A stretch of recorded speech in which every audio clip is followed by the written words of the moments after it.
Okay.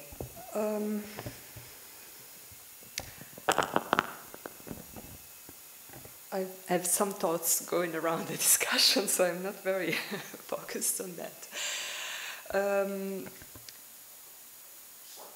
So, a psychoanalytic model for a professional self.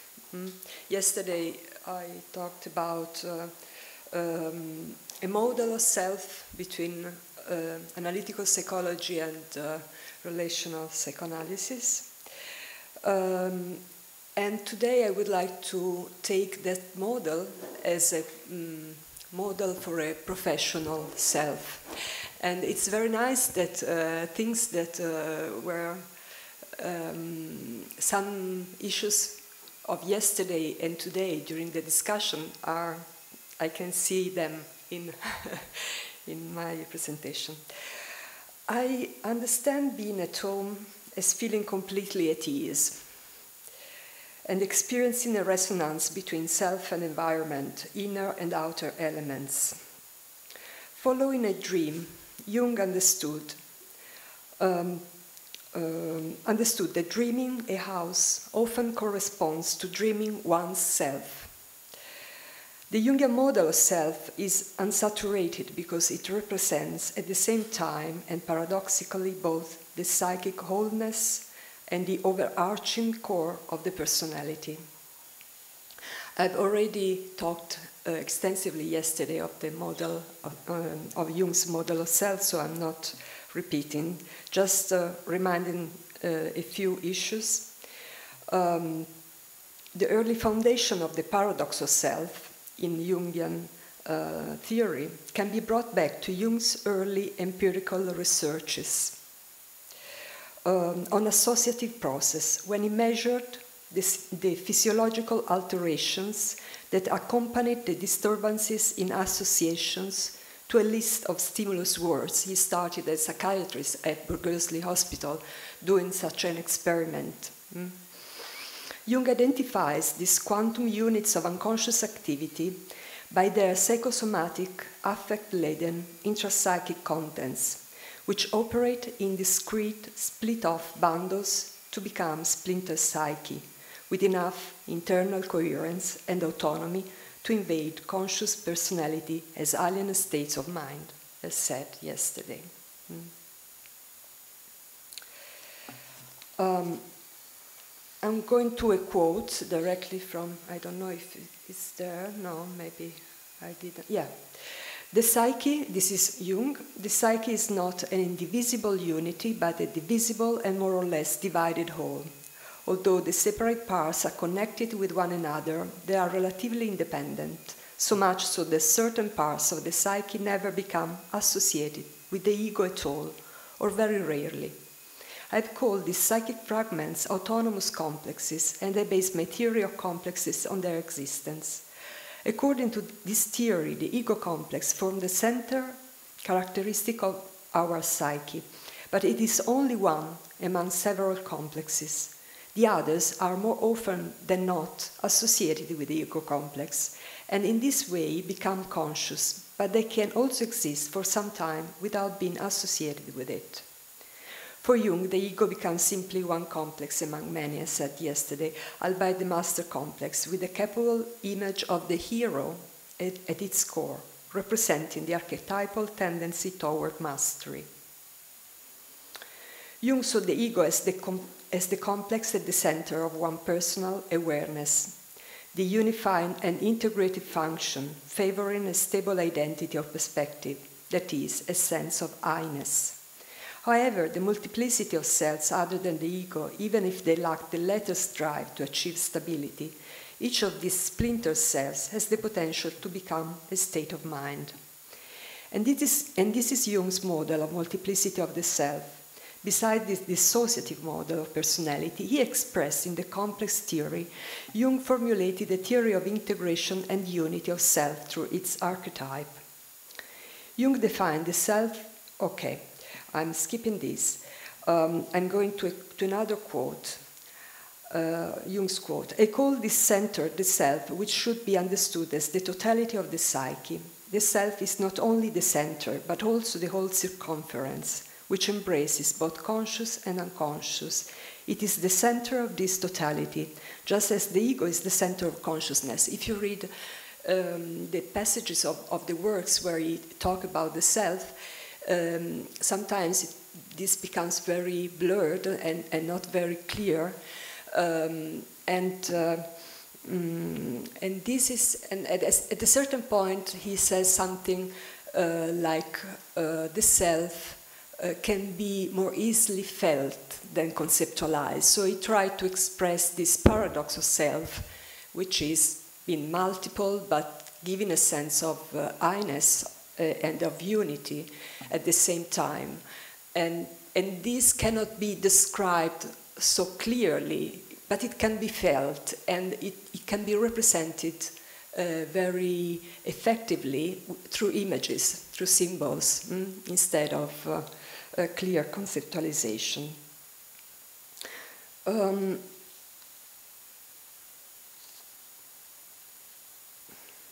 Sorry, I'm trying to make it shorter and not repeating things.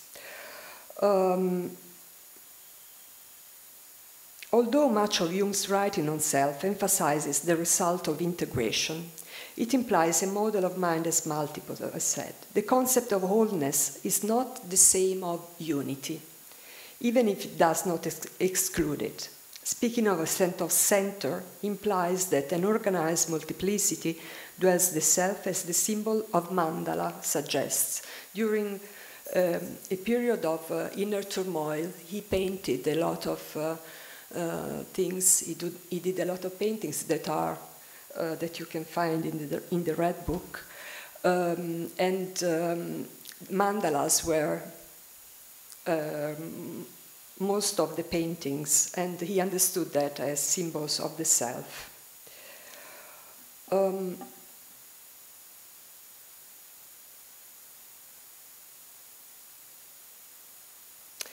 According to Jung, the archetype of the self provides with a device toward ever-evolving consciousness and knowledge of ourself, a developmental potential to become a psychological individual who can be accountable for multiple centers of subjectivity and competing motivations and predisposition toward unity and integration. That is, nonetheless, in Jung's words, a work against nature, opus contra naturam. The self is not just made of elements of sameness, constituting identity, consciousness, but also elements of otherness, the unconscious. There is a center, and there are peripheral parts with which different types of connection can be established.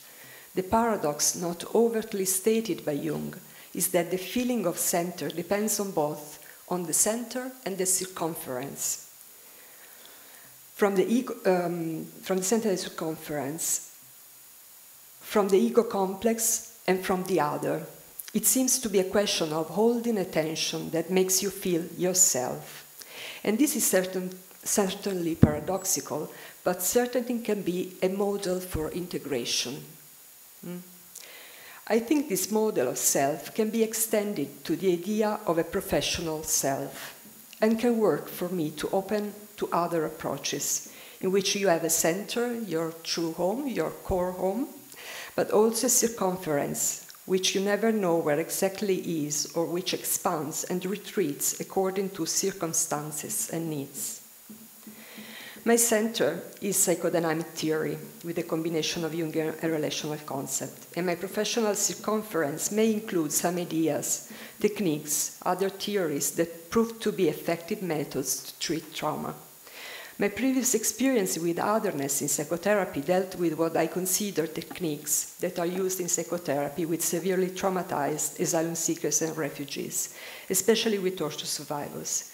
Theater workshops, music laboratory, EMDR, dance therapy. I consider those techniques, mostly working with body, like effective and recommendable for complex PTSD, despite additional, something other, not completely integrated, or that I'm feeling not completely integrated, and not with dignity of psychotherapy per se.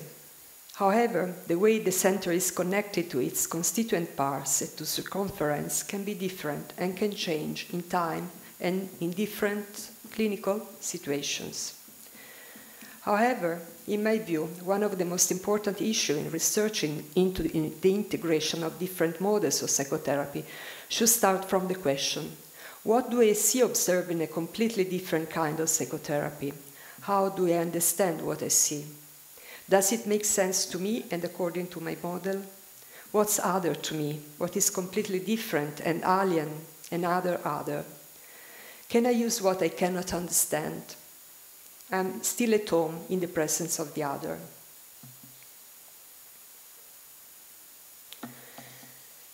The integration of the other, why?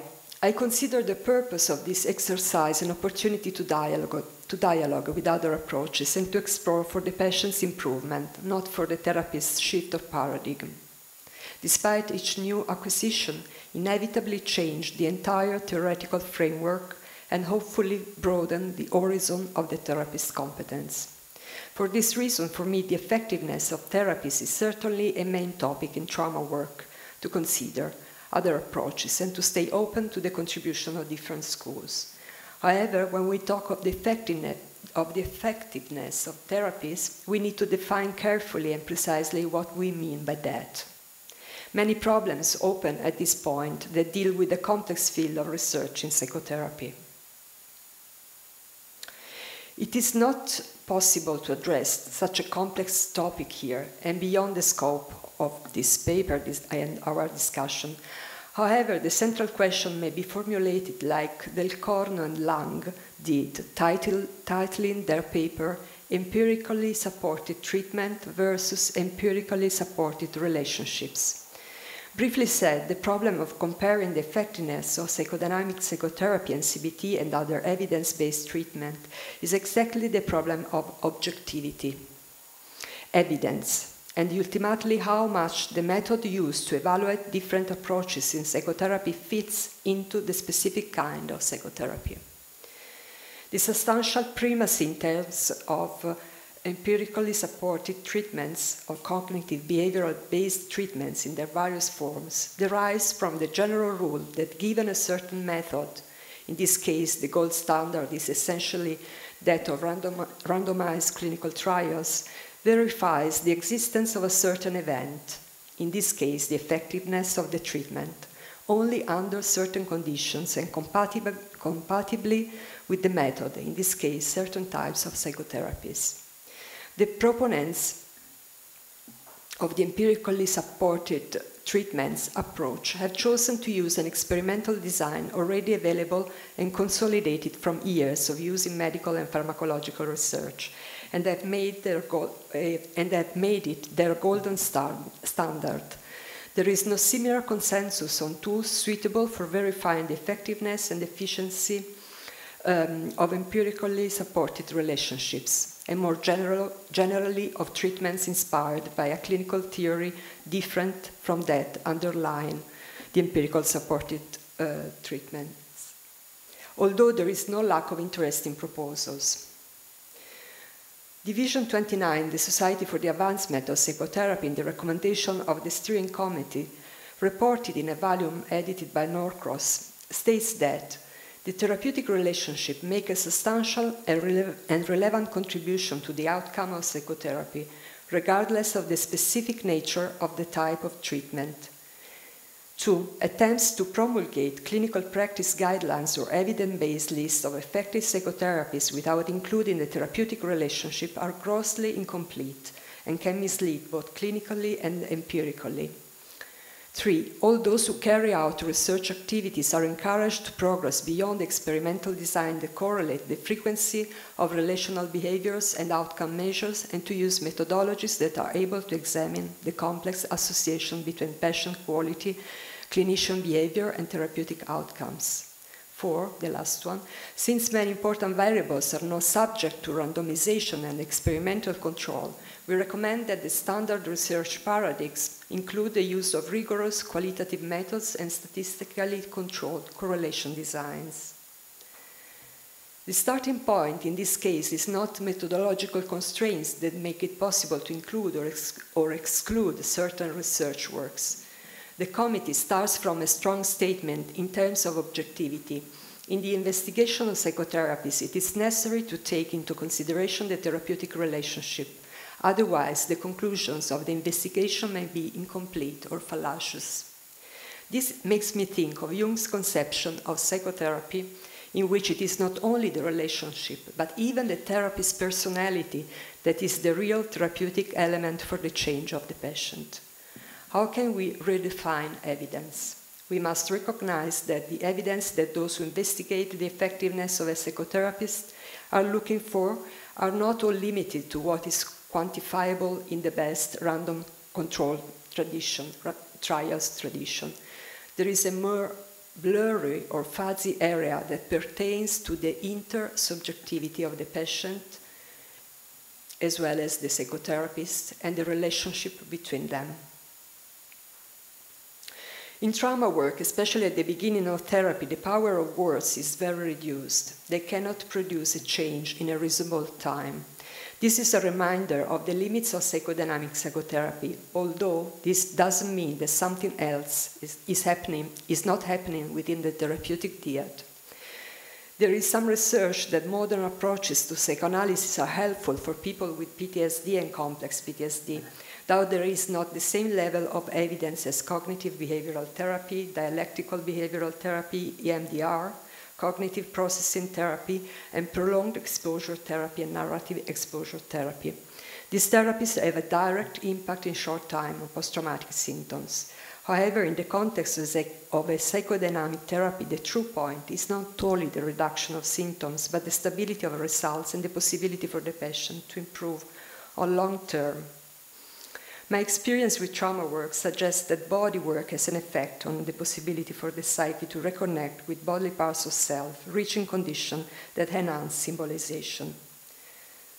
My model for some integration is one in which the center of the professional self continues to be the theoretical choice of the psychotherapist, their theoretical home, the personal and professional self, but I also see the possibility of bridging my model with other theoretical and clinical models as connections toward the circumference. My professional psychic skin, what keeps together the parts enhancing reflectivity as trauma therapist. This possibility of integration is for me also an interplay between center and circumference with paradoxical play between the two. The original mode is the center in the sense that it is the core of the identity of the psychotherapist, and the additional models the circumference, the borders of identity. However, in another sense, the original model is the circumference in terms of boundaries and the context in which the other elements can be placed within. So, and you can see in the images what I mean about the play between the center and the circumference, and also maybe the role of the reflective triangle. Thank you.